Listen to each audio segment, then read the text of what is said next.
तो आज की क्लास में हम लेबर लॉ, इंडस्ट्रियल लॉ के बारे में डिस्कस करने जा रहे हैं। इससे पहले हमने जूरिस्प्रूडेंस के बारे में डिस्कस किया था एंड उसकी प्लेलिस्ट है, आप उसमें चेक कर सकते हैं विधि दर्शन के ऊपर। ठीक है। आज हम किसको कवर करने जा रहे हैं? लेबर एंड इंडस्ट्रियल लॉज के बारे में, कि किस तरीके से इंडस्ट्रियल लॉज का इवॉल्व हुए थे ये। ठीक है, किस तरीके से हमारा जो है इंडिया के अंदर इसकी इंपॉर्टेंस कैसे बढ़ी थी एंड हमें क्यों इसकी नीड हुई थी। ठीक है। तो इस लेक्चर के अंदर हम इसके जो यूनिट 1 जो है इसकी, जिसमें हिस्टोरिकल बैकग्राउंड, इसका ऑब्जेक्ट एंड स्कोप एंड जो डेफिनेशन है, इंपॉर्टेंट टर्मिनोलॉजी दे रखी है, उनके बारे में हम डिस्कस करेंगे। ठीक है। देखो, एक मैं इनका इसका प्राइमरी ऑब्जेक्ट बता देती हूँ। इंडस्ट्रियल जो डिस्प्यूट एक्ट है ना, इसका प्राइमरी ऑब्जेक्ट क्या होता है? देखो, इसका ये होता है टू इंश्योर करना इंडस्ट्रियल पीस को, प्रोटेक्ट करना वर्कर्स के राइट्स को एंड प्रोवाइड करना इफेक्टिव सिस्टम्स को। किस लिए? For the fair and speedier settlement of the industrial disputes को। ठीक है। क्या है? टू इंश्योर करना इंडस्ट्रियल पीस को, कि इंडस्ट्रियल जो पीस है ना उसको इंश्योर करना कि वो मेंटेन रहे। प्रोटेक्ट करना जो वर्कर्स जो इसमें इंडस्ट्री में काम कर रहे हैं, उनके वर्कर्स को क्या करना, उनके राइट्स को प्रोटेक्ट करके रखना, कि उनको अच्छे तरीके से वेजेस मिले। जो उनकी कंडीशन है, वर्किंग कंडीशन, वो भी एक अच्छी एनवायरनमेंट में होना चाहिए। एंड प्रोवाइड कराते हैं उसमें effective systems for the fair and speedy settlement. अगर कोई डिस्प्यूट हो जाता है तो एक फेयर एंड स्पीडी सेटलमेंट हो सके, इसका एक इफेक्टिव जो है मैकेनिज्म भी इस एक्ट के अंदर प्रोवाइड किया जाता है। ठीक है। तो ये हम डिस्कस करेंगे कि किस तरीके से इसका इन्वॉल्वमेंट हुआ था। तो हिस्टोरिकल बैकग्राउंड हम इसका देखते हैं। तो हिस्टोरिकल बैकग्राउंड एंड लेजिस्लेशन किस तरीके से इंडिया के अंदर इसमें आया था, तो ये हम डिस्कस करते हैं। देखो क्या हुआ था। पहले टाइम पे ना इतना कुछ नहीं था, किसी भी चीज को लेकर नहीं था, लॉज भी बहुत कम थे। जो रूल्स एंड कस्टम्स जो होते थे ना, जो भी कस्टम्स बना दिए लोगों ने, या जो भी चीजें होती थी वही प्रिवेल करती थी। ठीक है, जो जनरल चीजें बनाती वही। एक एक चीज को बारीकी से देखने के लिए किसी के पास में वो नहीं, कोई लॉज बनाए नहीं गए थे कि हम इंडस्ट्री को अलग से देखें और ये सारी चीजों को देखें।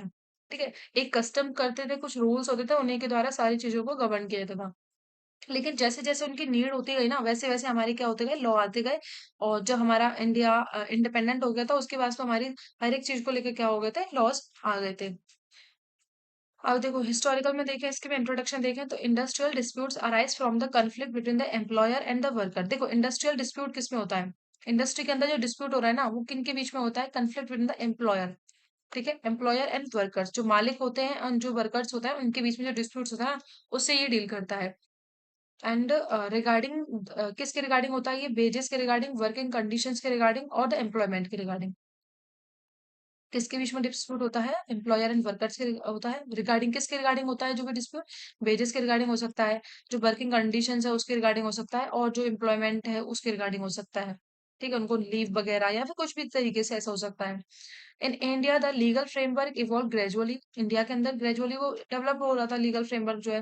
ठीक है। Culminating in the industrial dispute act 1947। और उसका एंड कहाँ हो रहा था? कुलमिनेटिंग मतलब होता है कि एंड, किसी चीज का एंड होना। तो जो हमारे जो ग्रेजुअली डेवलप हो रहा था, वो एंड किस पे हुआ था? हमारे इंडस्ट्रियल डिस्प्यूट एक्ट 1947 के ऊपर हो गया था।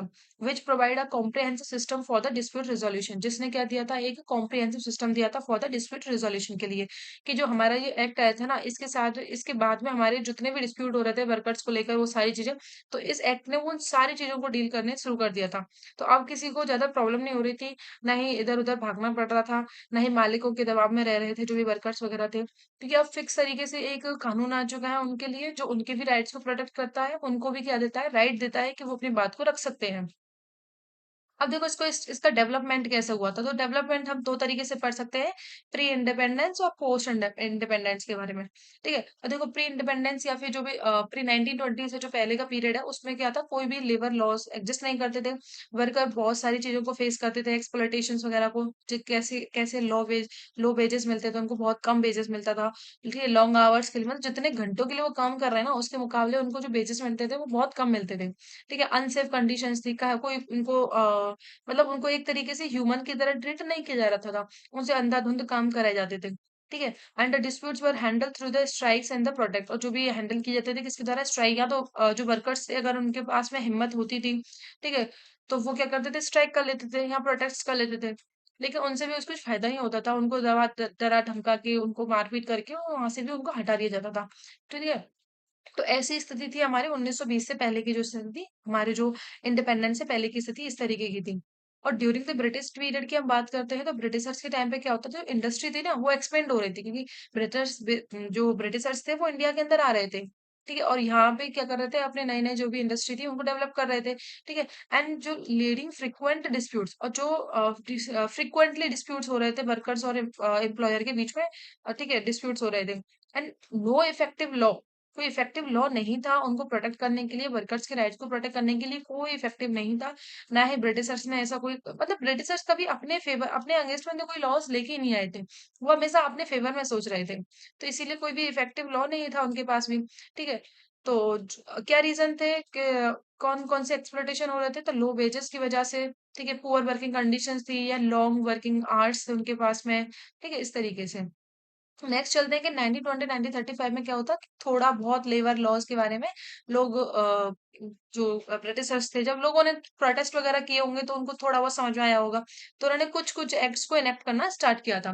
जैसे कि women's compensation act, sorry, workmen's compensation act 1923 लाया गया था, जिसमें कंपनसेशन दे दिया गया था उनके लिए, अगर कोई वर्क प्लेस पे काम करते समय जैसे किसी को इंजरी हो जाती है, तो उसके लिए कंपनसेशन के लिए एक्ट ला दिया गया था। लेकिन अभी भी उस चीज के लिए नहीं लेके आए जो कि मेन फोकस जो चीज है। ठीक है, ट्रेड यूनियन एक्ट आया था 1926 के अंदर, इसमें भी लीगल रिकॉग्निशन दी गई थी, ट्रेड यूनियन जो होता है उसके लिए दी गई थी।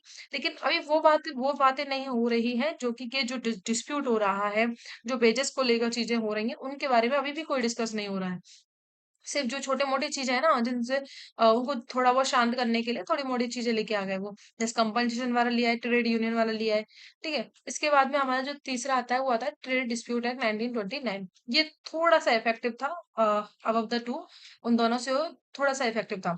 इसमें क्या बनाया गया था, इसमें provided consolidation mechanism, imposed restrictions on the strikes. देखो, ये क्या था, एक पहला मेजर लॉ था जिसने क्या किया था, इंडस्ट्रियल डिस्प्यूट्स हो रहे थे, उनसे डील करने का पहला ये मेजर लॉ था। है ना? It provide mechanism for the conciliation and inquiry. ये मैकेनिज्म दे रहा था किसके लिए, कंसिलिएशन। कंसिलिएशन क्या होता है, एक तरीके से मध्यस्थता करना, ये दो पार्टीज है उनके बीच में क्या कराना, सलाह मशवरा करवाना, इस तरीके से कि दोनों को क्या हो जाए, दोनों के राइट्स को प्रोटेक्ट किया जा सके, दोनों को जो भी मैक्सिमम बेनिफिट्स हो जाए वो प्रोवाइड किया जा सके। ठीक है, इंक्वायरी करवाना।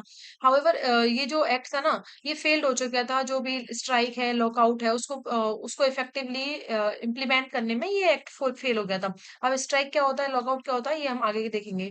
ठीक है, इसमें लिमिटेशन क्या थी, मतलब ये एक्ट क्यों फेल हो गया था, कि इसमें क्या होता है, इफेक्टिव डिस्प्यूट सेटलमेंट सिस्टम नहीं था ये, मतलब एक कंसिलिएशन ही था, बाकी सारा कुछ नहीं था इसमें, जिसकी वजह से ये फेल हो गया था, मतलब ये भी इफेक्टिव तरीके से एप्लीकेबल नहीं हो पाया था, इसीलिए।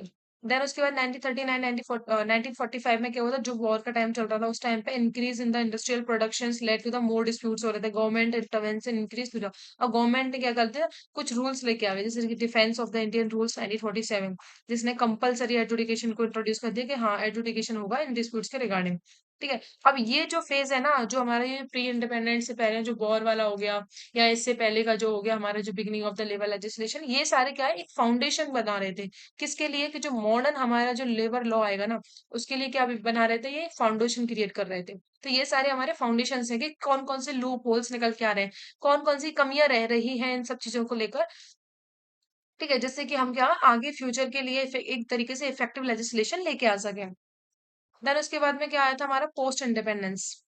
ठीक है, वर्ल्ड वॉर हमारा खत्म हो गया था सेकंड, जिसमें क्या हुआ था कि जो इंडस्ट्रियल प्रोडक्शन थे जो इंक्रीज हो रहे थे सिग्निफिकेंटली, एंड जो लेबर डिस्प्यूट से बिकम फ्रिक्वेंट हो रहे थे। ठीक है, एंड द गवर्नमेंट ने बहुत सारे इंट्रोड्यूस किए थे इमरजेंसी मेजर्स कंपलसरी सेटलमेंट करने के लिए, कंपलसरी के लिए। उसके बाद में हमारा क्या आया था, पोस्ट इंडिपेंडेंस आ गया था। इसमें 1947 के बाद की चीजें आ गई थी, जिसमें हमें नीड हुई थी इंडस्ट्रियल पीस की, इकोनॉमिक डेवलपमेंट की, सोशल जस्टिस की। इससे क्या हुआ था, हमारा रिजल्ट इसका निकल के क्या आया था, कि हमारा जो इंडस्ट्रियल डिस्प्यूट्स एक्ट है फाइनली वो बन के आ गया था। अब देखो, इसके बारे में अगर थोड़ी सी चीजें जाना, तो ये इसका इनेक्टमेंट कब हुआ था, तो 11 मार्च को हुआ था। मैं इधर लिख देती हूँ जरा, यहाँ पे शायद नहीं लिख रहा हूँ। देखो, इसको इनेक्टेड, इसका इनेक्ट सॉरी इनेक्टमेंट हुआ था 11 मार्च 1947 को हुआ था। ठीक है, ठीक है, और इसका इन्फोर्समेंट कब हुआ था, इन्फोर्समेंट इन्फोर्समेंट हुआ था 1 अप्रैल को, और आई एन 1947। ठीक है। तो ये इंपॉर्टेंट डेट्स हैं इसकी कि इसका एनफोर्समेंट कब हुआ था एंड इसका एनेक्टमेंट कब हुआ था। ये इसको सही कर लेते हैं, ओके। ठीक है। ये डेट्स हो गए इसकी। जब आंसर लिखते हैं ना तो ये चीजें लिख लेते हैं तो थोड़ी इफेक्टिव सी लगती हैं। आंसर थोड़ा स्टैंडर्ड सा लगता है। देखो, इंडस्ट्रियल डिस्प्यूट एक्ट आया था हमारा 1947 का आया था। इसकी इनेक्टमेंट डेट की थी जिस दिन इसको प्रेसिडेंट साहब ने असेंट दी थी, तो वो क्या थी, 11 मार्च 1947 को प्रेसिडेंट साहब ने इसको सहमति दे दी कि हाँ। ठीक है। और ये लागू कब से हो गया हमारा, 1 अप्रैल 1947 से ये लागू हो गया था। इसने किसको रिप्लेस किया था, तो इसने किसको रिप्लेस किया था, जो हमारा हमने पढ़ा था ना, ट्रेड डिस्प्यूट वाला जो पढ़ा था ऊपर, ट्रेड डिस्प्यूट एक्ट ये वाला 1929 का वाला, इसको इसने रिप्लेस किया था। ठीक है, इतना ही इतना ही जरूरी है। ये एक्ट क्या करता था, इसका एम क्या था इस एक्ट का, टू प्रमोट करना इंडस्ट्रियल पीस को, प्रोटेक्ट करना वर्कर्स के राइट को, एंड इंश्योर करना कि स्पीडी जो है सेटलमेंट हो सके इंडस्ट्रियल डिस्प्यूट से रिगार्डिंग।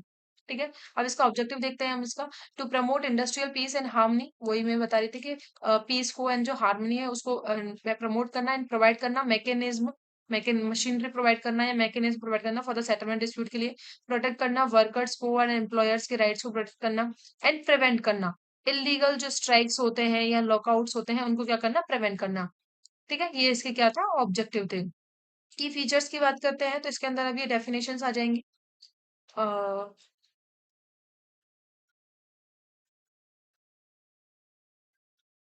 ठीक है। ये डेफिनेशन आ जाएंगी, जो हमारा सेकंड पॉइंट उसमें था, डेफिनेशन कौन सी है, टर्मिनोलॉजीज क्या है उसमें। ठीक है, इस तरीके से तो देखो एक बार और हम इसका बात देखते हैं, इसके ऊपर एक बार पूरा देखते हैं इसको, कि देखो हमारा किस तरीके से आया था कि ग्रेजुअली क्या डेवलप्ड हो रहा था, किस लिए इंडस्ट्रियल डिस्प्यूट क्या होता है, एम्प्लॉयर एंड वर्कर के बीच में जो डिस्प्यूट होता है किसके रिगार्डिंग, वेजेस या वर्किंग कंडीशन है, एम्प्लॉयमेंट के रिगार्डिंग होता है। ठीक है। ये धीरे धीरे डेवलप्ड हो रहा था, लेकिन फाइनली जो हमारा एक्ट आया था वो इंडस्ट्रियल डिस्प्यूट एक्ट आया था इसके ऊपर। अब हम देख टाइम पीरियड देखें ना तो इसको हम दो टाइम में डिवाइड कर सकते हैं, एक तो प्री इंडिपेंडेंस वाला, एक पोस्ट इंडिपेंडेंस। प्री इंडिपेंडेंस में देखें तो स्टार्टिंग में तो 1920 के और पास तो कोई भी लॉज नहीं थे, कुछ चीज एग्जिस्ट नहीं कर रही थी। ठीक है। वर्कर जो होते थे वो बहुत सारा एक्सप्लोटेशन फेस कर रहे थे, लो वेजेस, लॉन्ग आवर्स और अनसेफ कंडीशन की वजह से ब्रिटिशर्स बहुत सारे इंडस्ट्रीज लेके आए थे, लेकिन उन्होंने कोई भी वर्कर्स को प्रोटेक्ट करने के लिए उनकी आवाज, हमेशा उन्होंने उसकी आवाज दबाई है। ठीक है, कभी उनके प्रोटेक्शन के लिए कोई चीज नहीं लेके आए थे वो। लेकिन अब ऐसा भी तो नहीं है ना, वो लेबर काम ही नहीं करेगा भाई, वर्कर वर्कर जो है वो काम ही नहीं करेगा अगर उसके राइट को प्रोटेक्ट नहीं किया जाएगा। तो उनको थोड़ी बहुत सहानुभूति देने के लिए तो वो थोड़े बहुत एक्ट लेके आए, जैसे कि वर्कर्स कंपनसेशन एक्ट लिया है। ठीक है, ट्रेड यूनियन एक्ट लिया है 1926, एंड ट्रेड जो डिस्प्यूट एक्ट था ना, ये थोड़ा सा इफेक्टिव था, लेकिन हम इसको पूरा अच्छा नहीं बोल सकते, लेकिन थोड़ा बहुत इफेक्टिव था। इसमें कंसिलेशन मैकेनिज्म आ गया था, एंड स्ट्राइक के बारे में भी इसमें बात की गई थी, एंड और भी क्या थी, बहुत सारी चीजें इसके अंदर आई थी। ठीक है, जैसे कि इसमें ये पहला लॉ था जो डील कर रहा था इस चीज से, लेकिन ये जो है इफेक्टिव नहीं हो गया, अच्छे से इफेक्टिव नहीं हुआ, ना ही इसने अच्छे से जो सेटलमेंट थे ना डिस्प्यूट के इफेक्टिव वो प्रोवाइड किए इसने।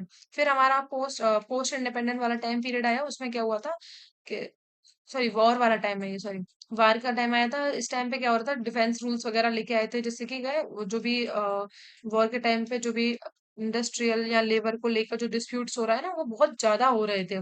तो उनको कंट्रोल करने के लिए कुछ मशीनरी लेके आए थे इमरजेंस वाली, मेजर्स कुछ प्रोटेक्ट मेजर्स कुछ बनाए थे, जिससे कि क्या कर सके, जो भी डिस्प्यूट हो रहा है इसको थोड़ा बहुत कम किया जा सके, थोड़ा सेटलमेंट कर दिया जाए। फिर उनके बेसिस पे ही हमारा क्या आया था, ये हमारा 1947 वाला जो इंडस्ट्रियल एक्ट जो था, इंडस्ट्रियल डिस्प्यूट एक्ट जो है 1947, ये निकल के आया था। इसका ऑब्जेक्ट क्या था, इंडस्ट्रियल पीस को, इकोनॉमिक डेवलपमेंट को, सोशल जस्टिस को मेंटेन करना। ठीक है। ये इसकी इनेक्टमेंट डेट है 11 मार्च 1947 को आया था, 1 अप्रैल 1947 को ये लागू हो गया था। प्रमोट करता है ये पीस एंड हार्मनी को बिटवीन दी जो भी वर्कर्स हैं और एम्प्लॉयर है उनके बीच में, मशीनरी देता है सेटलमेंट करने के लिए, एंड प्रोटेक्ट करता है वर्कर एंड एम्प्लॉयर के राइट्स को, एंड जो भी इलीगल स्ट्राइक और लॉकआउट होता है उसको प्रिवेंट करने की कोशिश करते हैं। अब इसमें देखो डेफिनेशन देखते हैं हम इसके, जो कि जो भी टर्मिनोलॉजीज है उनको देखते हैं। देखो डेफिनेशन क्या दे रखी है इसमें, डेफिनेशन ऑफ इंडस्ट्रियल डिस्प्यूट दे रखी है कि डिस्प्यूट क्या होता है, डिस्प्यूट क्या होता है। तो डिस्प्यूट हो सकता है या तो एम्प्लॉयर और एम्प्लॉयर के बीच में, मालिक या मालिक के बीच में हो सकता है, या एम्प्लॉयर और वर्कर के बीच में हो सकता है, या फिर वर्कमैन और वर्कमैन के बीच में हो सकता है। ठीक है?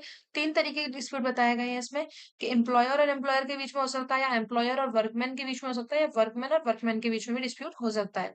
अब अथॉरिटीज़ कौन-सी हैं इस एक्ट के अंदर? तो वर्क कमिटी है, एक कंसिलिएशन ऑफिसर है, बोर्ड ऑफ कंसिलिएशन है, कोर्ट ऑफ इंक्वायरी है, लेबर कोर्ट्स होते हैं, इंडस्ट्रियल ट्रिब्यूनल है एंड नेशनल ट्रिब्यूनल है। वर्क कमिटी होती है एक जो कि क्या कराती है, एक इफेक्टिव वर्क जो भी होता है उसको प्रोवाइड कराती है, मैकेनिज्म प्रोवाइड कराती है।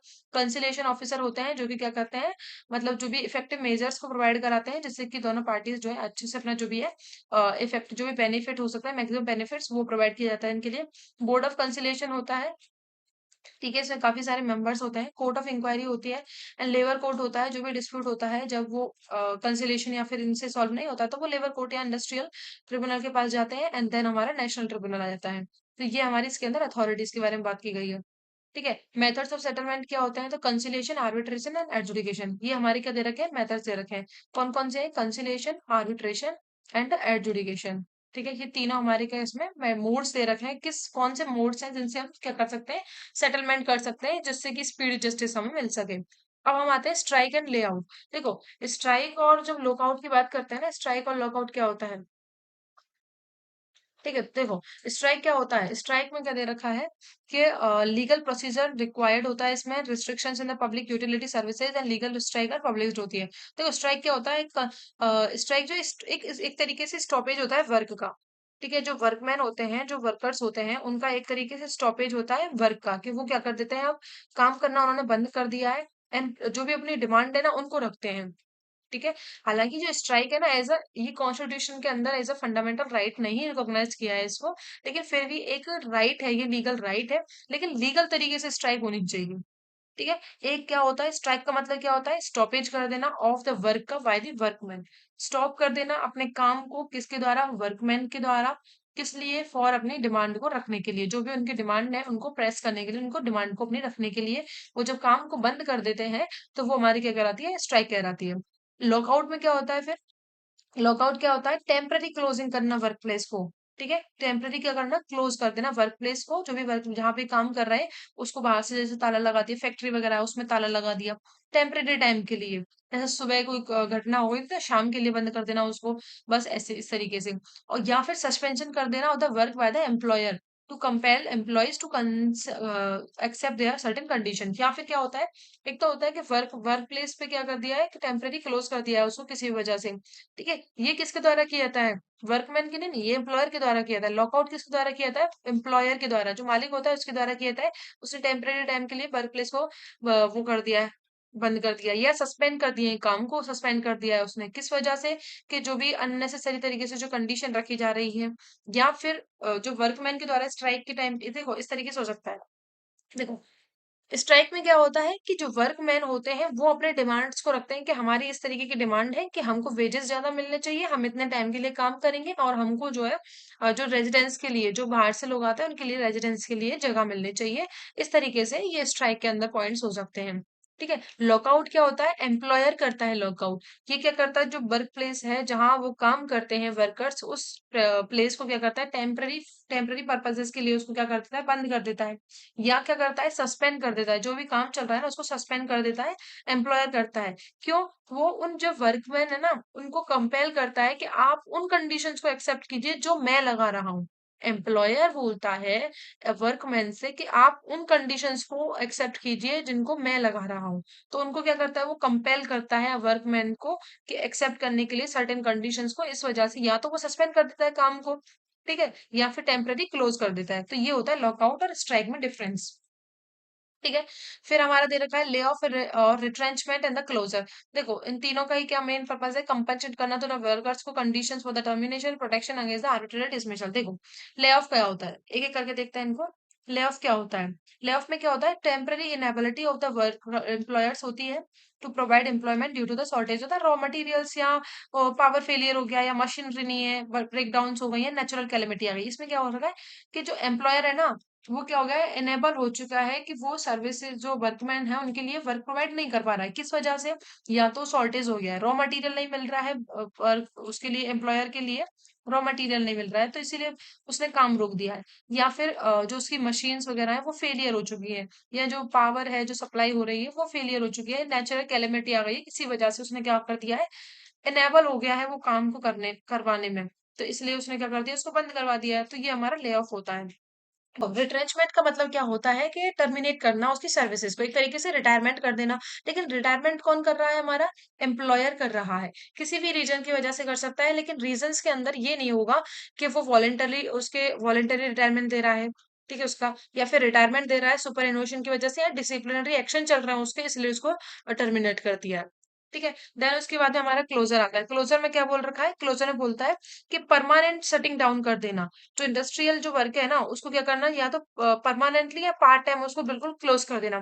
किसी भी वजह से उसको क्या कर देना, परमानेंटली या ऐसे फॉर थोड़े बहुत टाइम के लिए उसको बंद कर देना। ये हमारा आगे आता है, क्लोजर के अंदर आता है।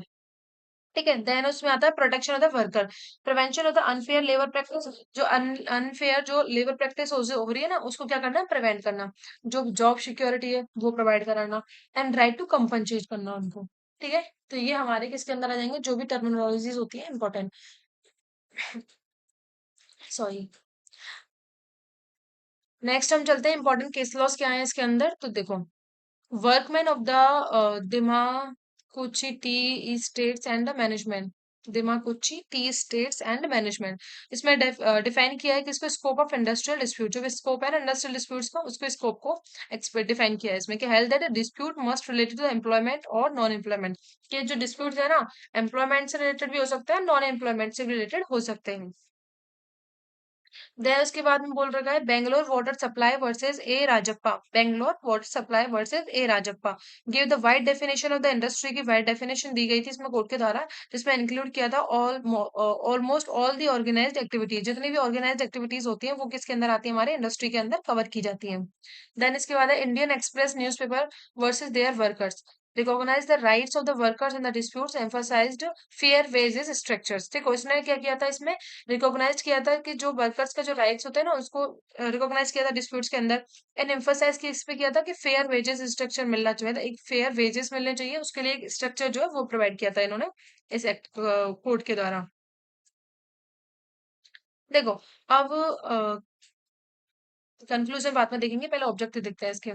ऑब्जेक्टिव, स्कोप एंड रीजंस क्या है इसके, इंडस्ट्रियल डिस्प्यूट एक्ट के। देखो ऑब्जेक्टिव क्या है इसका, the main objective of the industrial dispute act 1947 are to maintain industrial peace and harmony. ठीक है, पीस और हार्मनी को मेंटेन करना। It's aim to prevent conflict between the employer and employees. जो एम्प्लॉयर है या जो एम्प्लॉइज है, एम्प्लॉइज मीन्स जो वर्कर्स है, उनके बीच में जो भी डिस्प्यूट्स हो रहे हैं ना, उनको क्या कन्फ्लिक्ट हो रहे हैं उनको क्या करना, प्रिवेंट करना। To provide machinery for settlement of the disputes through the methods like conciliation, arbitration, adjudication. ये तीनों मेथड्स दे रखे हैं, इनके द्वारा क्या करना, जो भी डिस्प्यूट्स है ना उसको सेटलमेंट करना, उसको अच्छे तरीके से उनको इफेक्टिव मेजर्स प्रोवाइड कराना। To promote the good relation between the workers and the employment, to ensure the corporation understanding in the industries. ठीक है, इसमें क्या बोल रखा है कि एक गुड रिलेशनशिप होना चाहिए वर्कर और एम्प्लॉयर के बीच में, जिससे कि क्या हो सके, और अगर उनमें कॉर्पोरेशन अलग अच्छे से होगा, उनके बीच में अंडरस्टैंडिंग अच्छे से होगी ना, तो वो क्या होगा, इंडस्ट्री जो है उसके वर्क के लिए इफेक्टिव रहेगा। To promote illegal strike and lockout, regulate the when and how the strike, lockout and can happen। मतलब ये बताना उनको अच्छी तरीके से कि ऐसा नहीं कि हर छोटी छोटी बात पे आप स्ट्राइक कर सकते हो या एम्प्लॉयर लॉकआउट कर सकता है, नहीं। कुछ उनको मेंटेन, उनको बताना, रूल्स एंड रेगुलेशन बताना कि किस तरीके से आप स्ट्राइक कर सकते हो, कब कर सकते हो, कब लॉकआउट किया जा सकता है, कब नहीं किया जा सकता। तो ये सारी चीजें प्रोवाइड किसने की, हमारे इंडस्ट्रियल डिस्प्यूट एक्ट के अंदर है। To ensure the social justice and protection of the worker, ensure करना सोशल जस्टिस को एंड प्रोटेक्शन करना वर्कर्स का। safeguards employees against the unfair practices like the wrongful dismissal जो हो जाता है उनका, उस चीज से उनको क्या कराना, सेफ गार्ड प्रोवाइड कराना। इंश्योर करना कि उनको सोशल जस्टिस मिल सके और उनको प्रोटेक्ट किया जा सके, जो वर्कर्स के राइट्स वगैरह है उनको। ठीक है। टू प्रोवाइड कराना compensation the case of the lay off and retrenchment, अगर उनका ले ऑफ हो जाता है या रिट्रेंचमेंट किया जाता है एम्प्लॉयर के द्वारा वर्करमैन का, तो उनके लिए कंपनसेशन दिया जाए। टू प्रोटेक्ट कराना वर्कर्स के लिए कि during the economic industrial changes, कोई भी इकोनॉमिक क्राइसिस ऐसे आ गए हैं जिसकी वजह से ले ऑफ करना पड़ा, या उसका रिटायरमेंट करना पड़ा, किसी वजह से रिटायरमेंट करना पड़ा, तो उसके लिए कंपनसेशन देना, जिसमें वर्कमैन की तो कोई गलती नहीं है ना भाई, वर्क एम्प्लॉयर ही तो ये सारे काम कर रहा है कि उसको हटा रहा है वहां से या फिर उसको रिटायर कर रहा है, तो इसके लिए उसमें ना कंपनसेशन प्रोवाइड कराना, ये इसी के अंदर आता है। ठीक है। तो देखो इसमें हमने देखे तो मेंटेन करना पीस एंड हार्मनी को, एंड टू प्रोवाइड कराना machinery for the settlement, to promote करना good relation between the worker and employment, and to prevent करना illegal strike and lockout, and regulate करना कि when and how the strike and lockout can happen. ठीक है। And to ensure करना social justice and protect करना workers को, and to provide करना compensation in case of lay of and strike, sorry retrenchment. Scope क्या बोलता है इसके अंदर? स्कोप क्या है इसका कि कहाँ कहाँ मतलब कितनी चीजें कवर करता है? The scope of this act is a quite wide and cover करता है इंडस्ट्रियल कवर, इंडस्ट्रीज कवर्ड, और अप्लाइज होता है ये किसके ऊपर? ऑल द इंडस्ट्री, चाहे वो पब्लिक हो चाहे प्राइवेट सेक्टर हो, सबके ऊपर अप्लाई होता है। इंक्लूड करते हैं जैसे फैक्ट्री हो गई, माइंस हो गई, ठीक है, प्लांटेशन हो गए, प्लांटेशन ट्रांसपोर्ट्स वगैरह हो गई, ये सारी चीजें हो गई। पर्सन कवर कौन कौन से होते हैं? पर्सन जैसे वर्कमैन हो गया, जो जिसको हम एम्प्लॉय बोलते हैं, या वर्क एम्प्लॉयर हो गया। ठीक है। वर्कमैन में कौन आते हैं? जो स्किल्ड अनस्किल्ड टेक्निकल और ऑपरेशनल वर्कर्स सारे रहते हैं। एक्सक्लूड करते हैं इसमें से किसको? मैनेजियल मैनेजर और एडमिनिस्ट्रेटिव जो स्टाफ्स होता है उसको उसमें से एक्सक्लूड कर दिया जाता है। ठीक है। अब आता है हमारा टाइप्स क्या है। ठीक है। डिस्प्यूट किस तरीके के होते हैं? तो डिस्प्यूट हमारे हमने देखे थे, या तो एम्प्लॉयर और एम्प्लॉयज के बीच में होता है, या एम्प्लॉयज और एम्प्लॉयज के बीच में होता है, और एक और होना चाहिए था ना, तीन डिस्प्यूट है, एक और होगा इसमें, एम्प्लॉय और एम्प्लॉय के बीच में भी हो सकता है, एम्प्लॉयर और एम्प्लॉयर के बीच में हो सकता है। Employer and employer.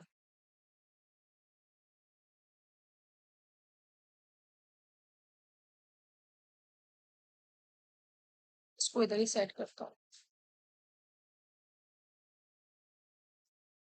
इधर ही ठीक है, इधर ही, इसे समझने में दिक्कत है। ठीक है। तो डिस्प्यूट इसमें तीन तरीके के हो सकते हैं। देखो, एक तो हो सकता है हमारा एम्प्लॉयर और एम्प्लॉय के बीच में, एम्प्लॉयर और एम्प्लॉय के बीच में, कि जो वर्कमैन है या जो मालिक है उसके बीच में डिस्प्यूट हो सकता है, या एम्प्लॉय और एम्प्लॉयज की वर्कमैन वर्कमैन के बीच में हो सकता है, और एक हमारा एम्प्लॉयर और एम्प्लॉयर के बीच में भी डिस्प्यूट हो सकता है। ठीक है। इश्यू क्या हो सकते हैं हमारे? वेजेस के रिगार्डिंग, वर्किंग कंडीशंस के रिगार्डिंग, डिसमिसल या टर्मिनेशन हो गया है, बोनस नहीं मिल रहा है, लीव नहीं मिल रही है, इस तरीके से हो सकता है। और इसका ज्योग्राफिकल स्कोप क्या है कि ये कहाँ एप्लीकेबल होता है? तो पूरे इंडिया के ऊपर एप्लीकेबल होता है। ठीक है। रीजन क्या है इसके इनेक्टमेंट होने की? The act was introduced due to the following reasons: industrial unrest before the independence, frequent strikes वगैरह हो रही थी, लॉकआउट हो रहे थे जो कि डिस्टर्ब करते थे प्रोडक्शन वगैरह को। ठीक है। Lack of proper dispute resolution system के, कोई स्ट्रक्चर लीगल मैकेनिज्म नहीं था, एग्जिस्ट नहीं करता था इससे पहले। ठीक है। एक्सप्लोइटेशन हो रहा था वर्कर्स का, उनके फेस्ड पुअर वेजेस फेस कर रहे थे, हार्श वर्किंग कंडीशंस थी इनके सामने, तो ये सारी चीजें वो फेस कर रहे थे। Need for the government intervention to balance the power between the employer and employees के बीच में, गवर्नमेंट को एक मतलब इंटरवेन करना पड़ा जिससे कि उनको बैलेंस किया जा सके उनकी पावर्स को। To ensure the economic stability, industrial peace is necessary for the national growth. जो इंडस्ट्रियल पीस होती है ना वो जरूरी होती है नेशनल ग्रोथ के लिए, तो इसीलिए इकोनॉमिक जो स्टेबिलिटी है उसको इंश्योर करने के लिए इसको आवश्यकता पड़ी। एंड टू रेगुलेट करने के लिए employer employees relationship, to prevent the arbitrary action by the employer, कि एम्प्लॉयर जो है एक आर्बिट्ररी एक्शन में काम नहीं करे अगेंस्ट द एम्प्लॉय। ठीक है। तो इसीलिए उनके रिलेशनशिप को रेगुलेट करने के लिए भी इस एक्ट की नीड हुई थी। तो ये हमारा हो गया इंडस्ट्रियल डिस्प्यूट एक्ट का इंट्रोडक्शन, उसका हिस्टोरिकल बैकग्राउंड किस तरीके से, ऑब्जेक्ट क्या है इसके, स्कोप क्या है, एंड रीजंस क्या है इसके, एंड जो भी इंपॉर्टेंट टर्मिनोलॉजीज थी। ठीक है। आई होप आपको क्लियर हुआ होगा, ये क्लियर हो गया होगा। अगर ये स्ट्राइक या ये वाला समझ में नहीं आया तो आप मुझे एक बार बता सकते हैं, मैं इनको आपके लिए दोबारा समझा दूंगी। ठीक है। Okay, thank you, have a nice day.